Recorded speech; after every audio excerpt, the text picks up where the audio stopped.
This is James Taylor, and you're listening to The Creative Life. The Creative Life podcast is a show created for you, the creative.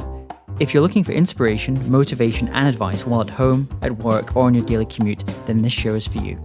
Each episode brings you a successful creative, whether that's a musician, writer, artist, designer, performer, educator, or creative entrepreneur.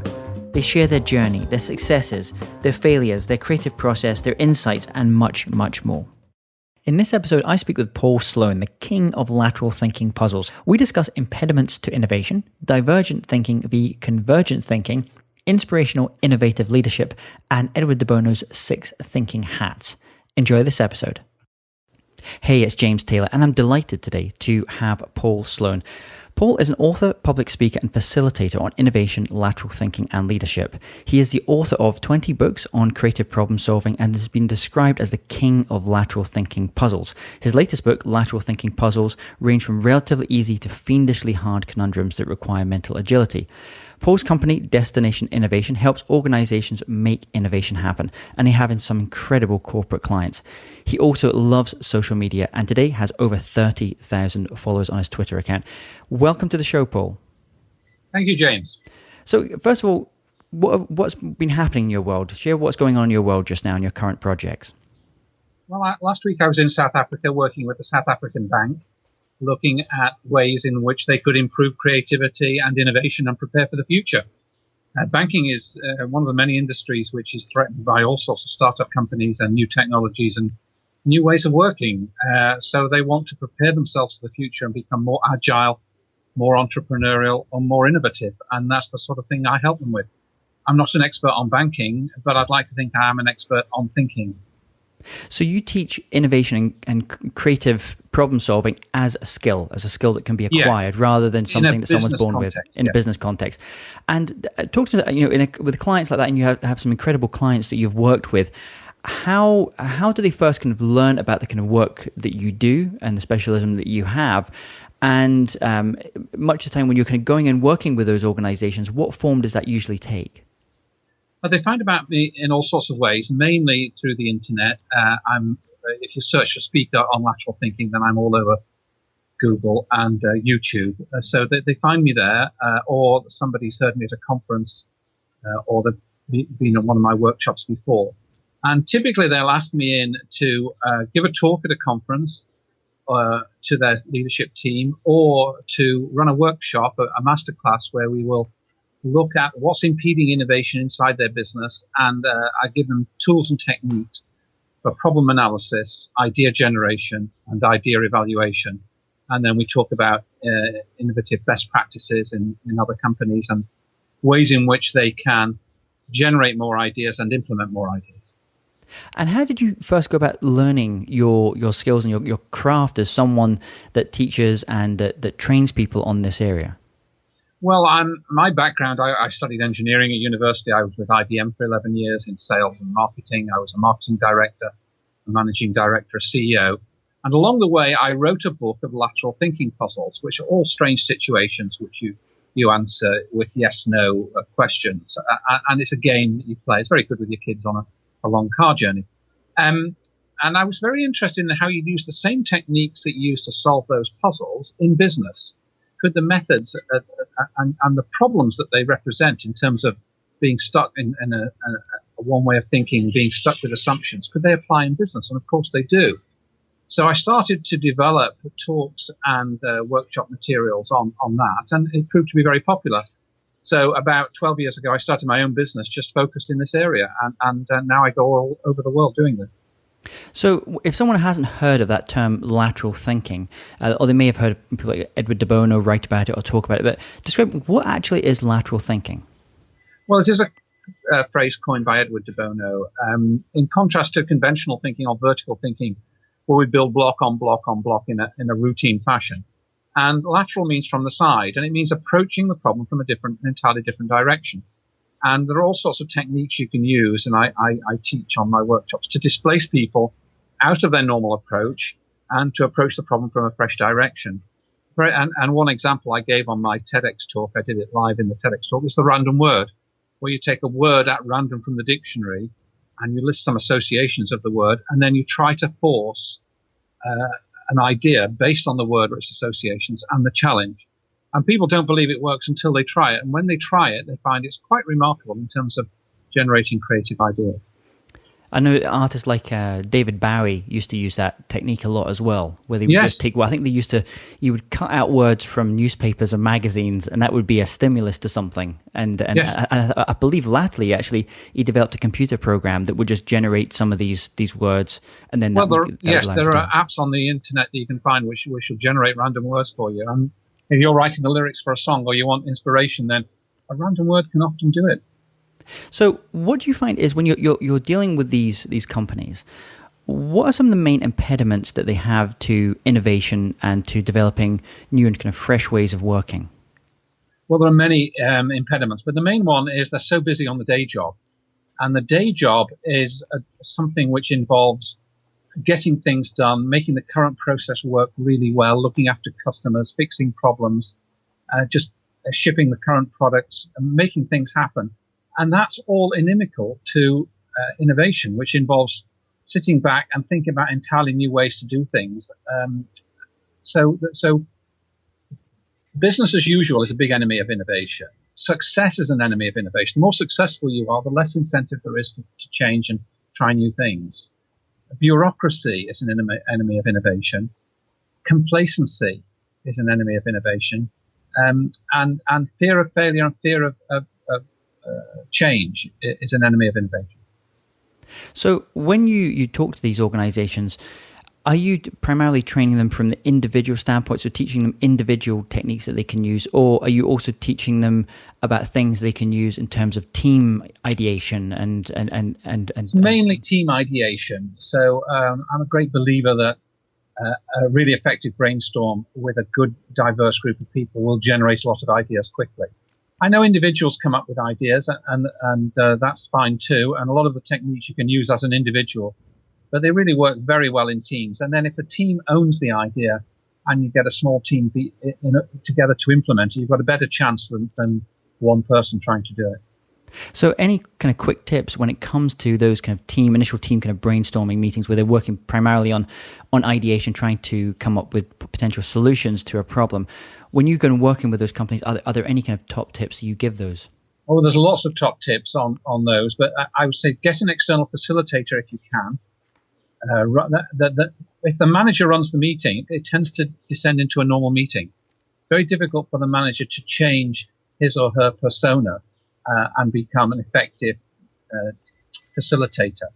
So, and you have to split the meeting into two phases. One phase where you use divergent thinking, where anybody can go off in any direction and say anything. And you're trying to generate a tremendous number of ideas, many of which are quite bizarre or unreasonable.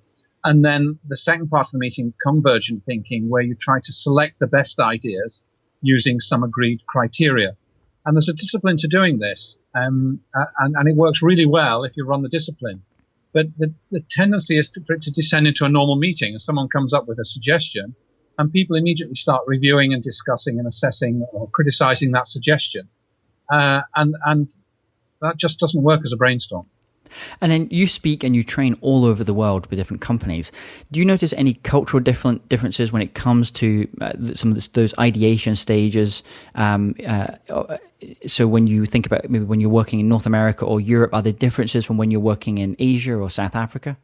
Yes, there are. And for example, I did a workshop in Taiwan for a very big industrial company over there. And we looked at what's impeding innovation in their organization. A lot of very, very bright, very dedicated people there.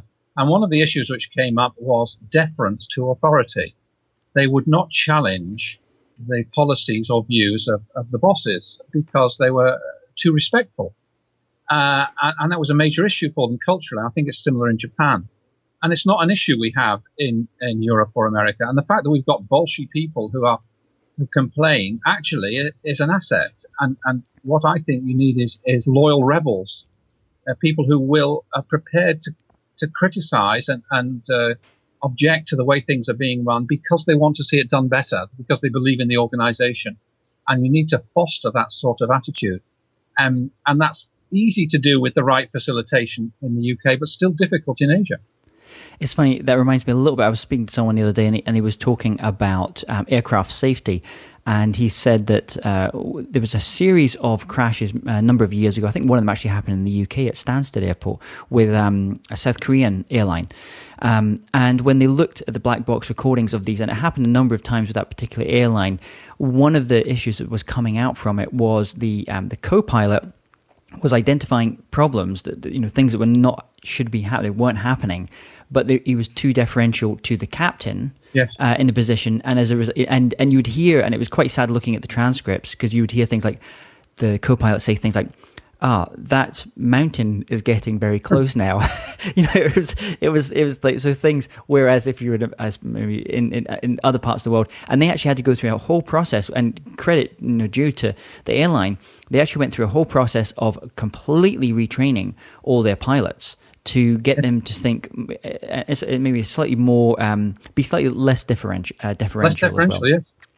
So when you're obviously known for being the king of lateral thinking puzzles and coming up with all these puzzles and authoring a series of books on this area as well, where do you go to generate your new ideas for your books and your programs and the teaching that you do? Well, I read widely, and I read on the internet, and I meet people. And meeting people is always a great stimulation. So networking is very important for me. I have a lot of contacts on LinkedIn and places like that.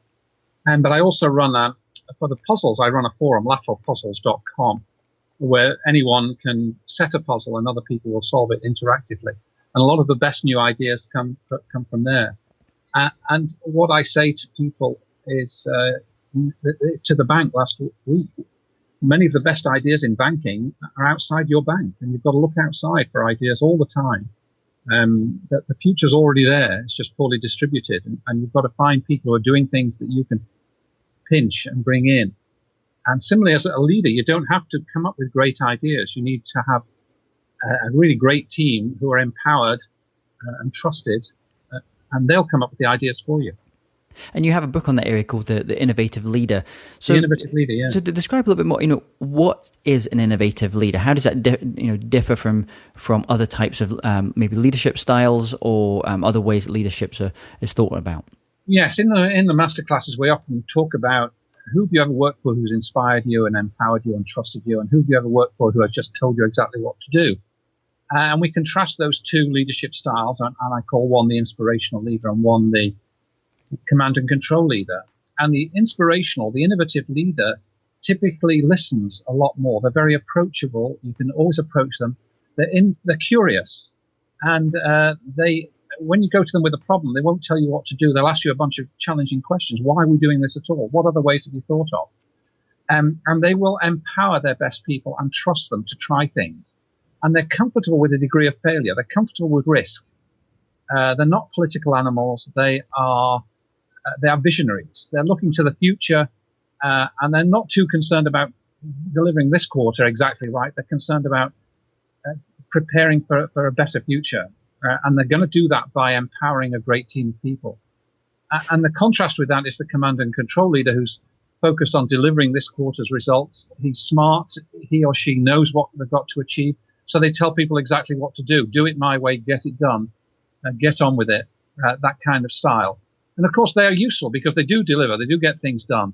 But in the end, they stultify and they crush the ambitions of their people, and they don't lead that innovation.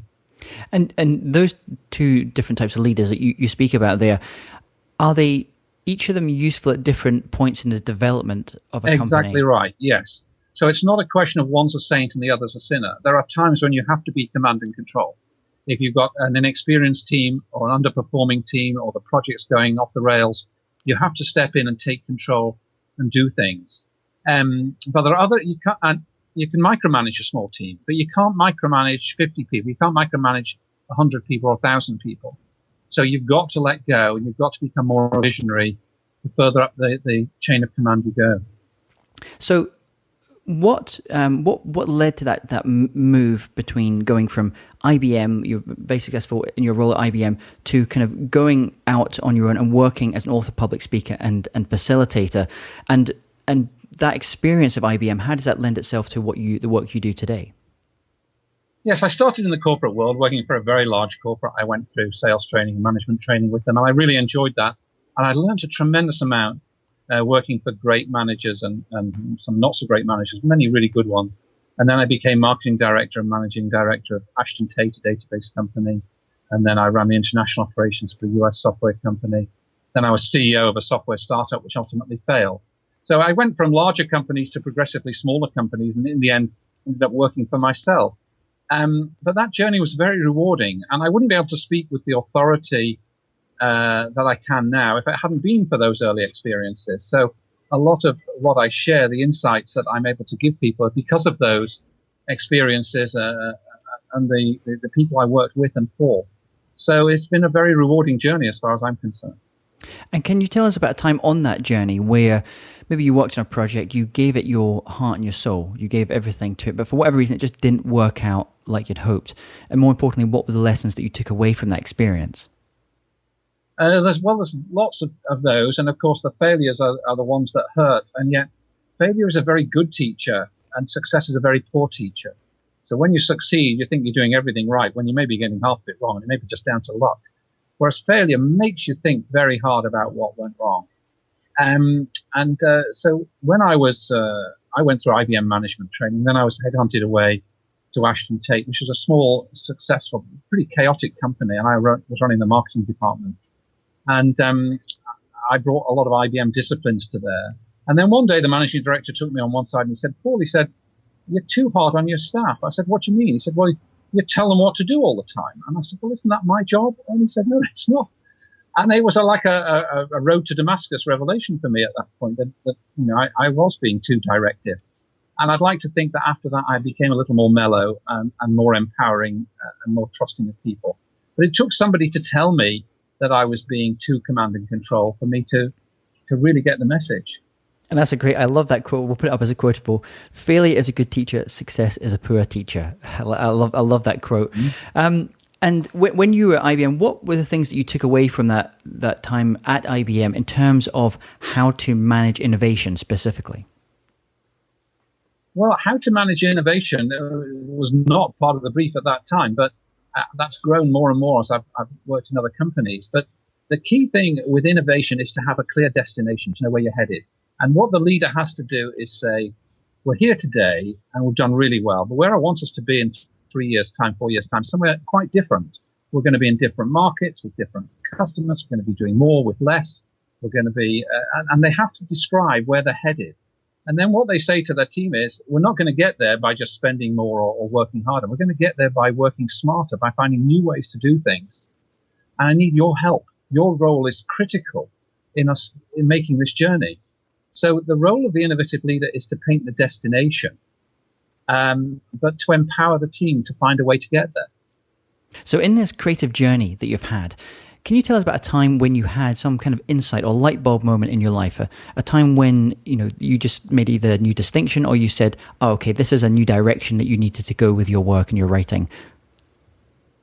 There have been a few of those, but one thing that springs to mind when I was with Ashton Tate, we launched a product called Framework, which was a good product. And our marketing, I was in charge of the marketing, and we identified the market we wanted, and we said we want to sell this to first-time users in large corporations, and it'll be the only product they ever need to use because it was an integrated product. And that was our positioning. And we put a lot of advertising money and effort behind that. And it went into the market, and it was reasonably successful. And sort of a couple of years later, we did an analysis of our customer base, and we found that they were mainly working in small companies, and they were experienced users, and they were using it with a lot of other products. So all three of the positioning strategies that we'd employed were completely wrong. And the product found its own place in the market in spite of us, really, in spite of our marketing efforts. And the lesson there is that you shouldn't trust your assumptions. You think you're very smart, but you're not that smart. And the best way to find out how a product will fit in the market is to try it with real customers and see what they think and learn very, very quickly, and to be able to move much faster than we did, where we had this big strategic marketing plan, which proved to be pretty much misplaced. It reminds me a little bit of just having lived and worked for a number of years in Silicon Valley.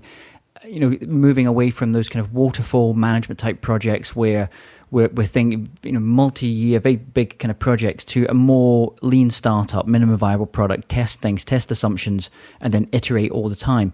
When you're coming up with, you're working with groups after that stage of the ideation, where they kind of then start to move on to evaluating those different ideas. People like Edward de Bono had things like 6 thinking hats. There's different ways to analyze and decide maybe which ideas are worth pursuing. What are some of the things that you teach to help people work out and help teams work out which ideas are worth pursuing? Well, yes, there's a number of techniques, and de Bono's 6 hats is a good one. We use a criteria, and we'll agree some criteria beforehand. So say we're looking for new product ideas, and the criteria will change. If you're looking for cost saving or productivity improvements, you'll use one set of criteria. If you're looking for a new product idea, one of my favorite techniques is need, greed, succeed. Is there a need for this? Do customers need this? Greed, can we make a profit doing this? And succeed, can we build it? Can we hack the technology? And there's a fourth one which also rhymes, speed. How quickly can we bring it to market? So you evaluate all your new product ideas against those: need, greed, succeed, and speed. And then you rate the most promising ones. And then the phrase you use there is very, very powerful phrase in the innovation movement at the moment: the minimum viable product. Instead of trying to build a perfect version of the product, which is complete and 100%, you build a crappy little version of the product, which you put in the hands of the customer as quickly as you can, in order to test the hypothesis. Every new product is built on a hypothesis, an assumption that if we do this, customers will want it, or customers will switch from X to Y if we provide Y. And very often that's wrong, or it's misplaced in some way. So what you need to do is get the product out there as quickly as you can, even if it's incomplete and not fully functional. Get it into the hands of the customers and test it. And one of the questions we ask is, what's the cheapest, fastest way you can test the viability of this idea? Is there a cheap way to test it? And often there is. And that's a good innovation to try. If we can test this for £5,000 and 2 months of effort, then let's do it. And we spoke there in terms of technology, that minimum viable product, lean startup is very much thought of in that world. But you're speaking to organizations in lots of different industries, and some of the many what we consider maybe more traditional industries as well.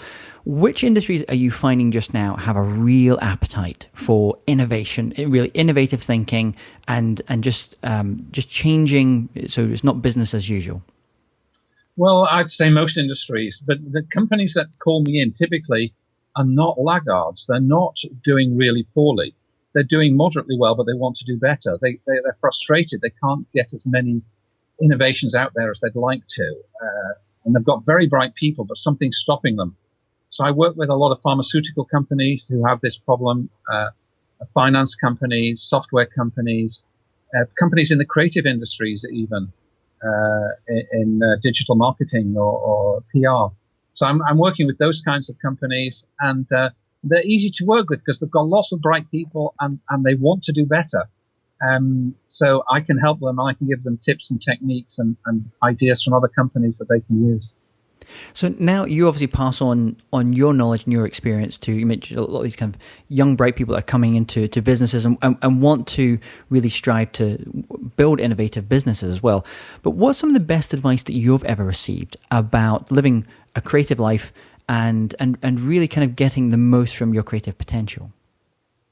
Well, there's a number of things I would say that I give various pieces of advice. So the innovator's motto that I use is I succeed or I learn, but I never fail. So you should be trying new things all the time, every day, every week. You should try something new at work, on the way to work, in your social life.